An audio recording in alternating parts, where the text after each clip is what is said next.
La música es la banda sonora de la vida. Melodías e historias que han acompañado nuestro camino.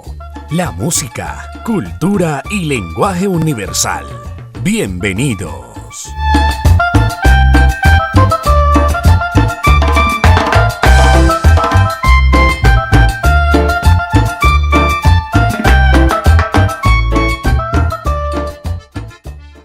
La semana anterior hablábamos sobre la música, sobre el recorrido de don Augusto Arango.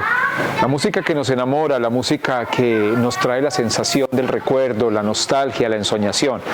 Y precisamente desde esta casa se viven todos esos sentimientos. Los invito para que continuemos con esta serie de especiales, para que ingresemos a esta casa donde la música es el principal protagonista.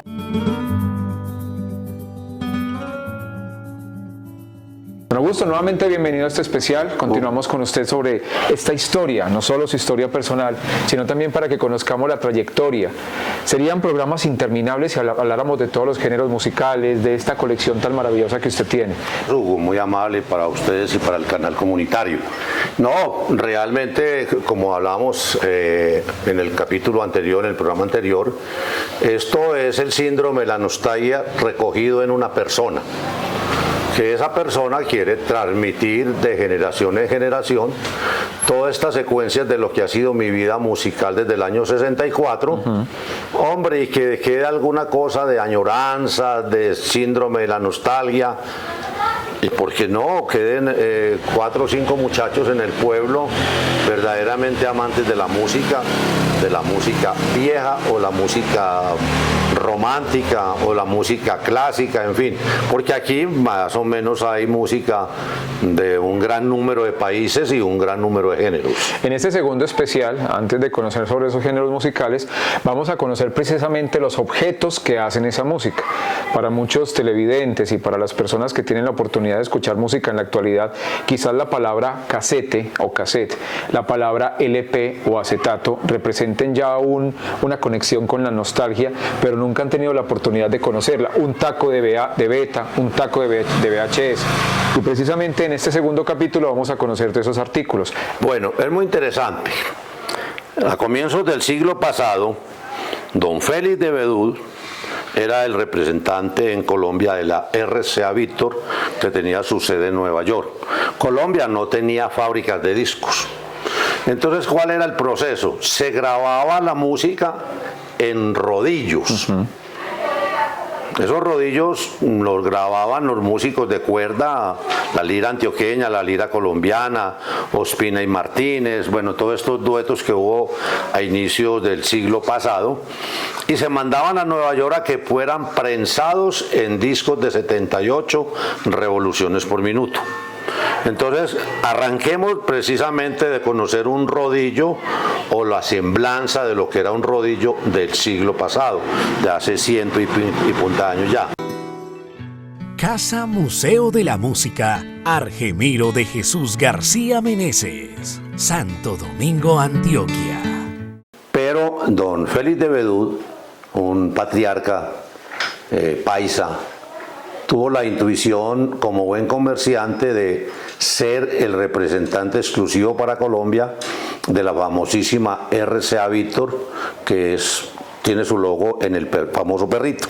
Y mire que las historias, disculpe que lo interrumpa, las historias siempre se entrelazan. Lo decíamos en el primer especial, que Santo Domingo es cuna no solo de escritores, don Pacho Rendón y don Tomás Carrasquilla.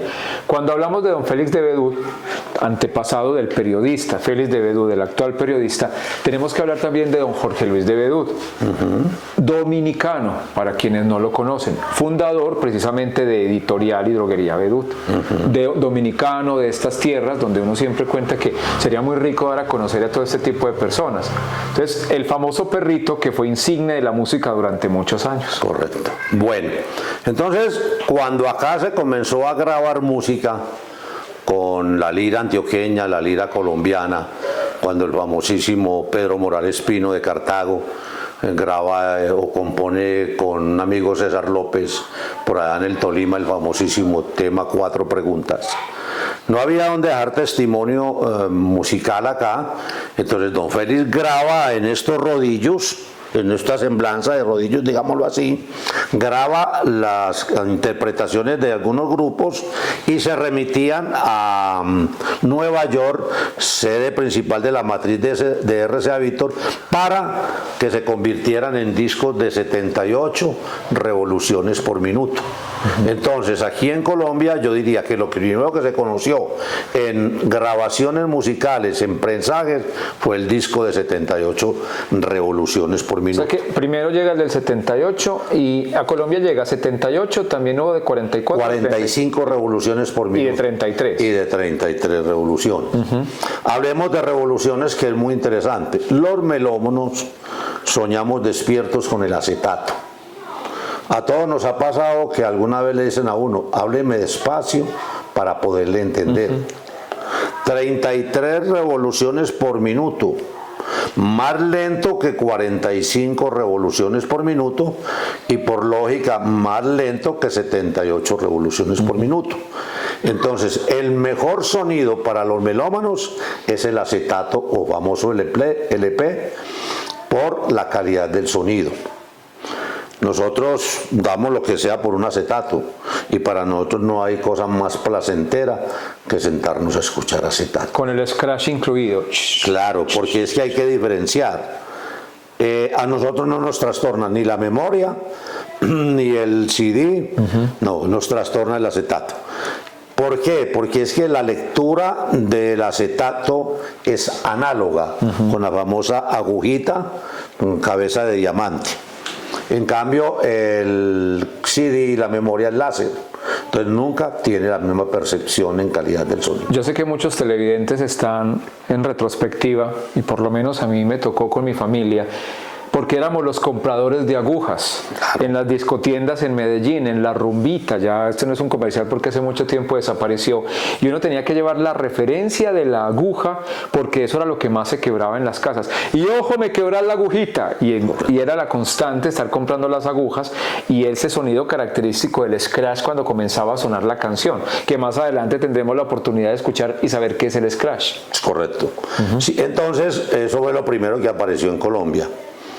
Dentro de la variedad del acetato o discos de 33, generalmente a uno le dicen ¿cuántos discos tiene ese long play? Tiene 6 por un lado y 6 por el otro. Pero antes del long play de 6 temas por cada lado apareció el long play de 4 temas por cada lado. Dentro de eso yo quiero resaltar con un poquito de orgullo de colombiano.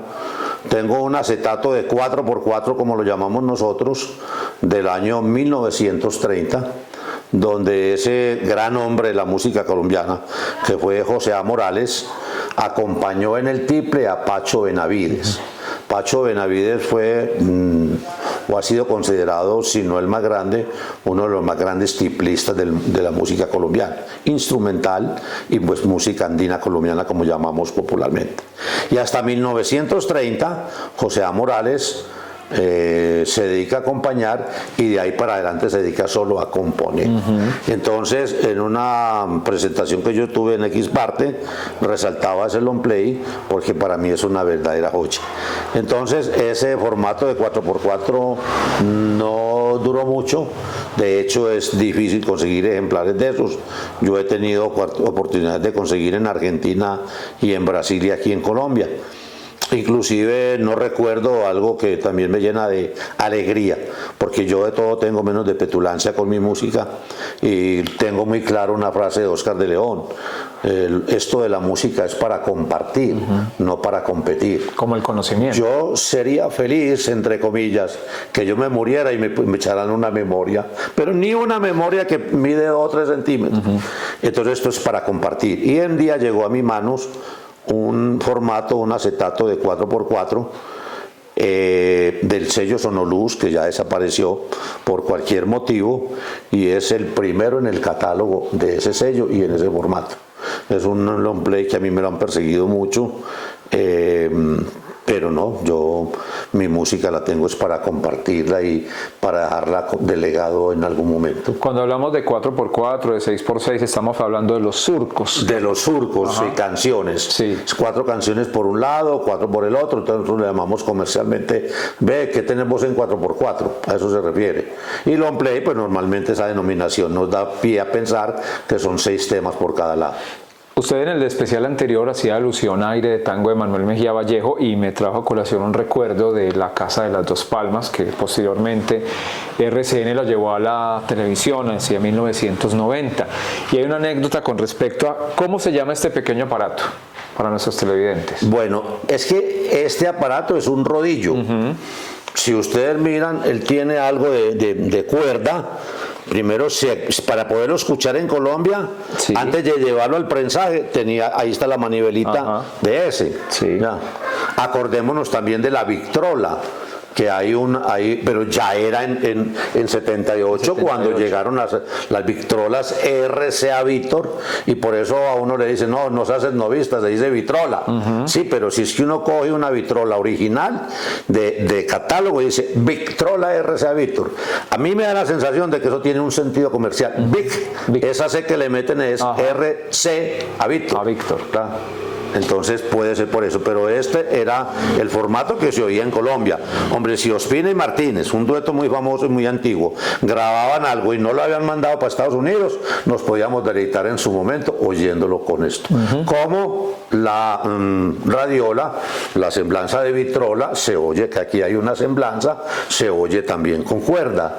Y yo me acuerdo que había en mi pueblo un señor de apellido Zapata que tenía un barcito que solo abría los domingos, y eso era una osadía. Necesitaba un ayudante para que colocara los discos de 78 y un ayudante para que le diera cuerda, porque es que como la cuerda se iba agotando, era como si el cantante también se fuera agotando, y era una osadía. Retomando esa historia de La Casa de las Dos Palmas, una de sus protagonistas decía, cuando llega la primera Victrola a Balandú, el pueblo creado por Mejía Vallejo, decía que eso eran sonidos del diablo.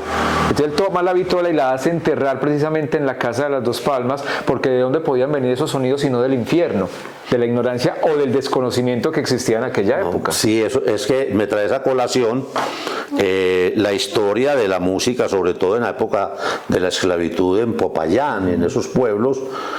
Precisamente los curas, los sacerdotes no dejaban escuchar música, porque era la música del diablo. De ahí viene, por ejemplo, el carnaval del diablo en Río Sucio. Exactamente. Entonces esto encierra su cuento muy interesante. Y también viene la historia del villancico en Colombia, por influencia de la iglesia. Ellos lo trajeron como para combinar la parte musical de lo hindú, de lo indígena, digamos, con lo de la religión a través del villancico. Y que algunos dicen que es música pagana. Exactamente. Es que el vallenato no se bailaba en la clase alta de Valledupar. Cuando se rompió el esquema de la clase elitista de Valledupar, se bailó el vallenato en todos los sitios de Valledupar. Bueno, entonces les decía, rodillo, acetato en 78, 33, o sea el LP, discos de 45. ¿Qué tal si vemos uno, don Augusto, para que quienes, porque me decía nuestro camarógrafo Alejandro, se asusó, pero ¿quién no conoce un acetato o un cassette? Hay gente que no los conoce. Con todo respeto, aquí vino hace unos 3 años una niña enfermera de Montería, y yo le decía a ella, ¿usted cuántos años tiene? Me decía, tengo 25. Esa niña, yo creo que porque sabía que estaba en tierra firme, no salió corriendo. Cuando ella vio eso girando y sonando, se quedó asombrada. ¿Cómo así? ¿Por dónde sale el sonido? Entonces me tocó hablarle de la aguja, del amplificador del sonido, en fin, todo el historial. Entonces no es desconocido o no es equivocada esa apreciación. Si uno le habla a un muchacho del disco de 78, mucho más aún, porque es anterior al LP. Y así nos podemos ir. Por ejemplo, esta es una cinta. Sí. Esta es una cinta que se le coloca a una máquina. La gente era muy curiosa. Mira, aquí está el listado del contenido. Esto me lo regaló un médico por allá hace unos 20 años. y esto yo diría jocosamente que es un cassette grande. Entonces mire cómo la tecnología nos va llevando del cassette grande, como yo digo, al cassette pequeño. Ya. Entonces la función que él cumplía era que de izquierda a derecha trasladaba la cinta. De izquierda a derecha, exactamente, exactamente. Entonces, ¿Y qué pasaba si, por ejemplo, en una radioestación de aquella época, estamos hablando de los años 50, esta belleza se enredaba? Eso no salía. Eso no salía. Ahí llegaba la hecatombe. Discúlpeme, a mí que me tocó el famoso casete. Con lápiz. Con lapicero.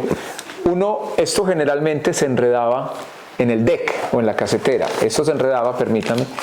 Y uno con el lapicero, como no existía la posibilidad de ir al track o a la canción 1 o 2, tenía que empezar a hacer esto. O con un lapicero. Y si se le enredaba, súfrala. Pero teníamos un truco. Si, por ejemplo, la cinta se reventaba, con esmalte de uñas las volvíamos a unir. Y simplemente recuperábamos nuestro casete. De 60 y 90 minutos, ¿correcto? 60 y 90 minutos, sí. Yo le decía ahora a Alejo que le causó curiosidad. Yo me dediqué un tiempo a recopilar cassettes virgen. Ya los tengo. Yo iba a un pueblo y si me vendían una caja la compramos. TDK. Quien creyera está volviendo el cassette. Y si usted se mete a la página bueno, eso de Facebook, los medios que venden tanta cosa, compro cassettes originales, compro cassettes virgen. Entonces se volvió. TDK, Maxell, Masval, sí, Aiwa, Sony. TDK, exactamente. TDK. Yo no voto mis cassettes, yo tengo allí mi colección de cassettes, mi colección de videos musicales, porque otra de mis características dentro de la música es asistir a los festivales musicales de Colombia, bien sea de Colombia y si de pronto el bolsillo me alcanza, fuera del país. Pero regresemos a 77, a 33 y a 45. Los precios eran muy altos, no eran accesibles a todas las personas. No, la música era muy cara. Es que comerciante paisa, hay que tenerle miedo, digámoslo así, en el sentido estricto de la palabra. Entonces, hay una canción en la que yo estoy investigando y ya he avanzado tanto, La Pollera Colorada, la canción más vendida en la historia de la música colombiana. Y me he descubierto que Wilson Choperena, su compositor, fue pintor de brocha gorda en la casa de Armando García, un amigo que ha estado acá, en Barranca Bermeja.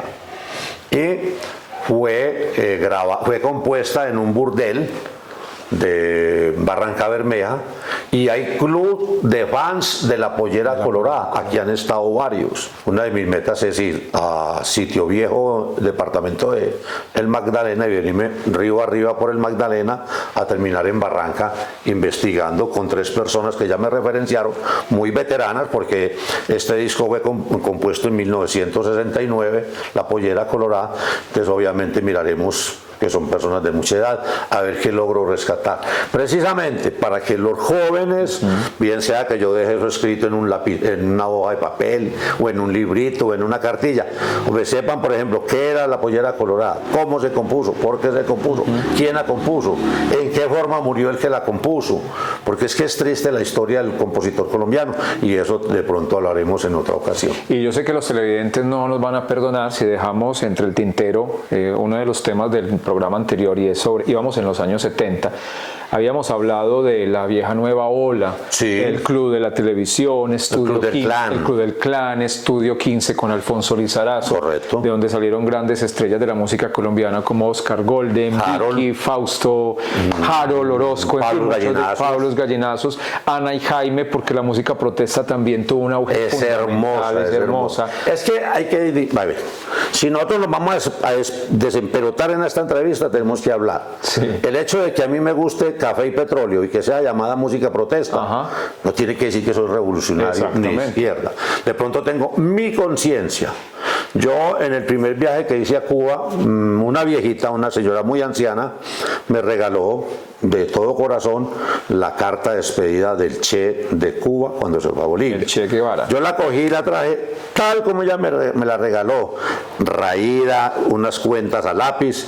Ahí la tengo. En este momento eso es histórico, no por la parte revolucionaria, sino por el acontecimiento que dio lugar a eso. Pero es que, don Augusto, ¿qué puede tener de revolucionario uno decir una frase tan hermosa como murió en Santa Marta, en Caracas nació, porque no importa dónde se nace ni dónde se muere, sino dónde se lucha? Exactamente. Y eso es lo que nos dice Café y Petróleo. Exactamente. Entonces, yo por eso le digo a la gente, a ver, a mí últimamente, es que mi vida ha sido un despelote, a mí últimamente mantiene trasnochado una canción que llama Cámbulos y Gualandayes. Para mucha gente es una canción, y yo la oigo mucho en el parque cuando alguien me complace, teniéndola acá. Se llama Cámbulos y Gualandayes, y yo escribí una crónica para un periódico sobre eso. Es la historia política de Colombia en una canción. En el año 1975, una señora cualquiera se cansa de la ciudad y le dice al marido, yo no quiero vivir más en Bogotá. El tipo era un médico y se la llevó para Icononso, Tolima, casualmente la tierra de Matilde Díaz, la primera voz femenina, y morirá siendo la primera voz femenina de música tropical colombiana.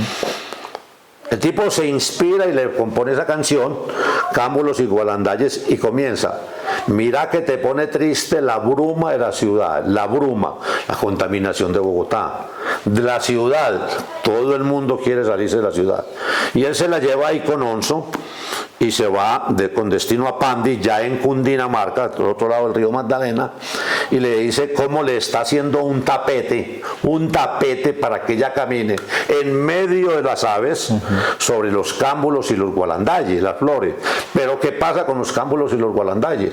Que unos son rojos y los otros son azules. Y él dice, los unos son conservadores, los otros son liberales. Entonces mire la composición, el desbarate que uno le hace a esos discos cuando se da el lujo de escuchar un tema musical. Claro, y por ejemplo, cuando Ana y Jaime en los 70 hablaban de esta música, Ricardo Semilla, Diría mi gente, que era lo más revolucionario para la época, pero que si nos venimos hacia el 2020 estamos viviendo la misma situación. Exactamente. No ha cambiado. Exactamente. Yo esta semana, no recuerdo con quién estuve escuchando aquí, a Pablo Gallinazos, y ellos tienen una canción muy linda. Es que la historia musical es muy linda, que habla Pablos, que todavía vive en Piedecuesta, Santander, de la guerra del Vietnam, y ya el honor de un tipo lleno de medallas pero sin un pie. Ya, mire el honor de una medalla pero sin un pie, y cómo hace referencia a la lucha entre Vietnam y Estados Unidos. Bien, mal, imparcial, parcializada, como sea, pero fue una guerra, y nos retoma eso.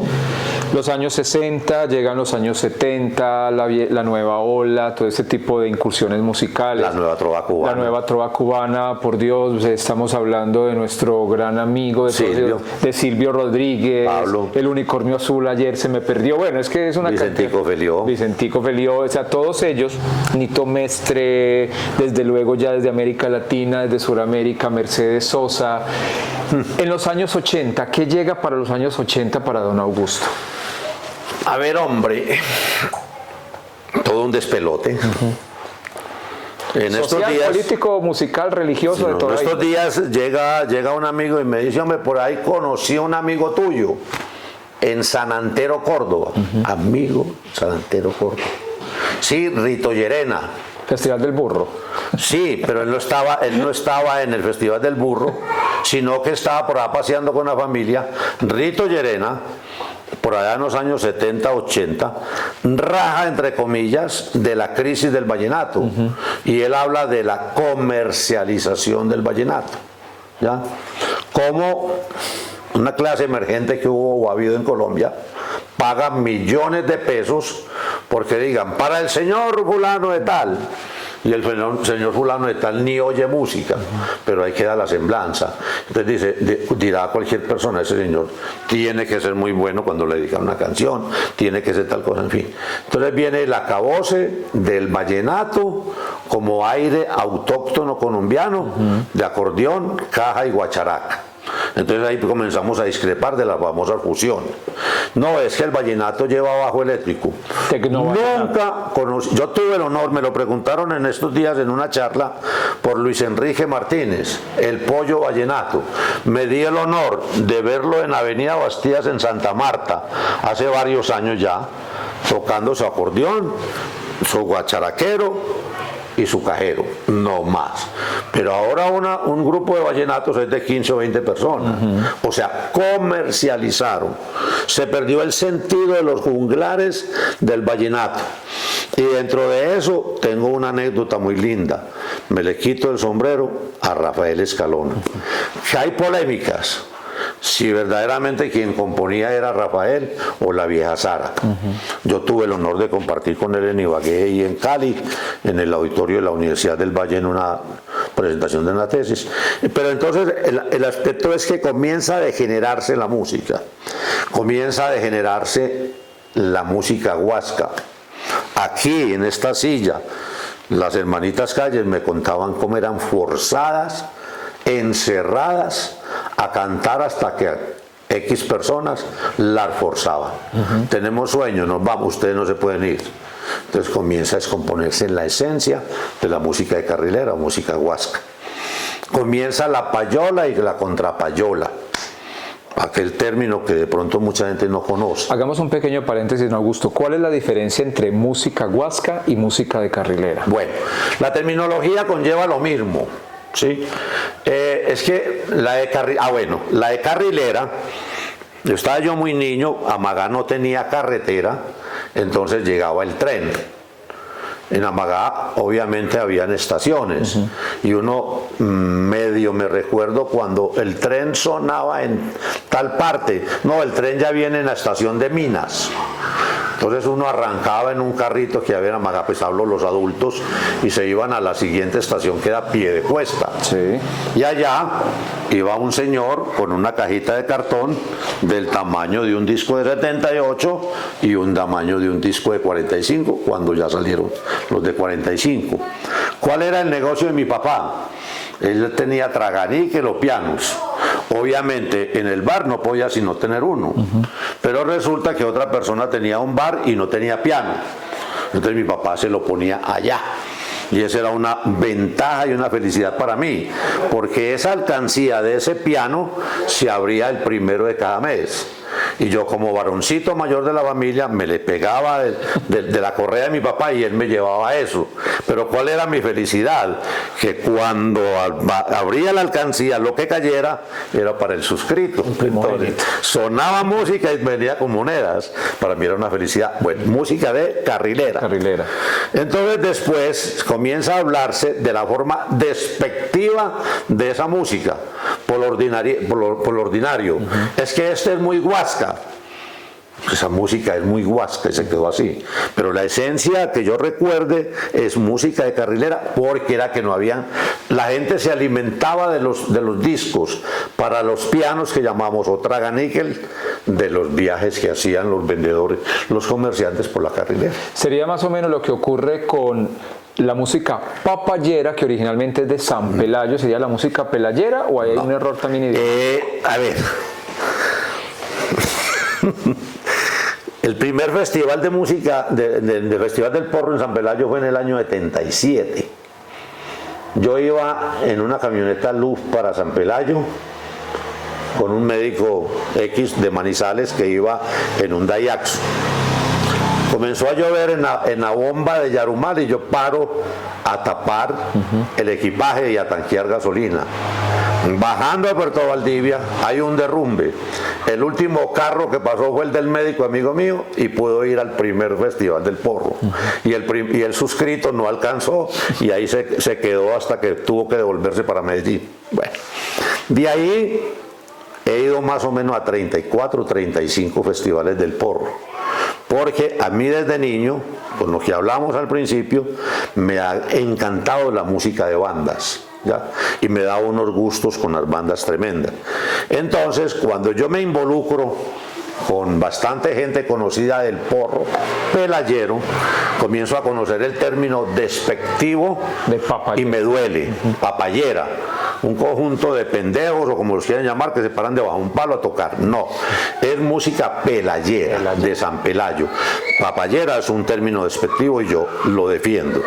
Y conozco al dedillo toda la intimidad del Festival del Porro, desde la parte organizacional hasta dame el lujo de quedarme 3 meses en San Pelayo andando en una bicicleta conociendo jóvenes músicos, personas compositoras, bueno, una cantidad de intimidad del festival. Pero mire qué tan importante esto, la distorsión que existe de un término, de la lingüística, cuando uno oye hablar de las fiestas en diciembre en los diferentes municipios colombianos y hablan siempre de papayera, sí. Y no hay quien o quienes digan, perdón señores, corrijamos, es un término despectivo, es pelayero, de San Pelayo, Córdoba, sí. No de papayera. Exactamente.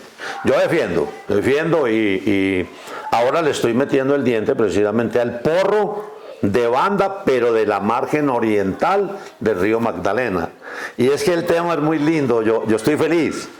¿Por qué? Porque tocando ese tema de ese libro que me llegó el jueves, entiendo que la música de banda llegó al Magdalena en el siglo XVII, pero el auge de ese porro está ocasionado geográficamente por el contacto que tiene la zona izquierda del río Magdalena con la zona derecha.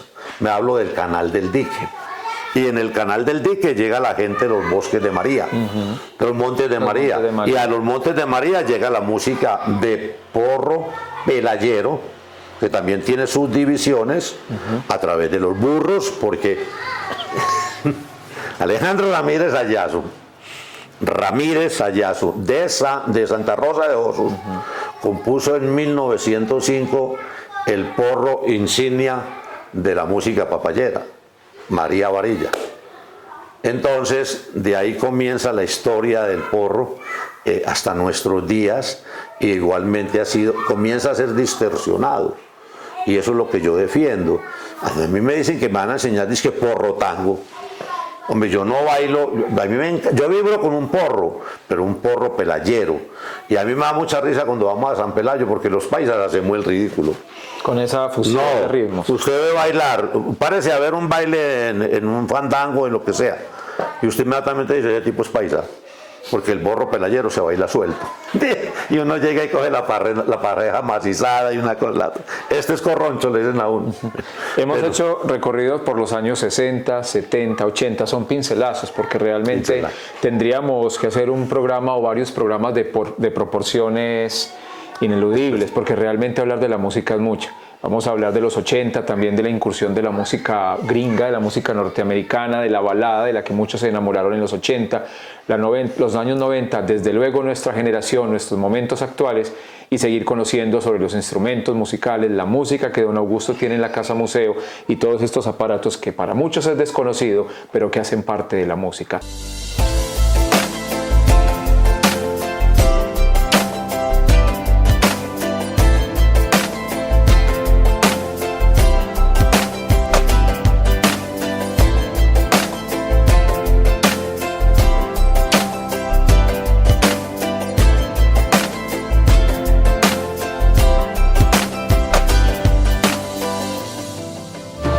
El anterior programa fue realizado con una finalidad educativa y no comercial.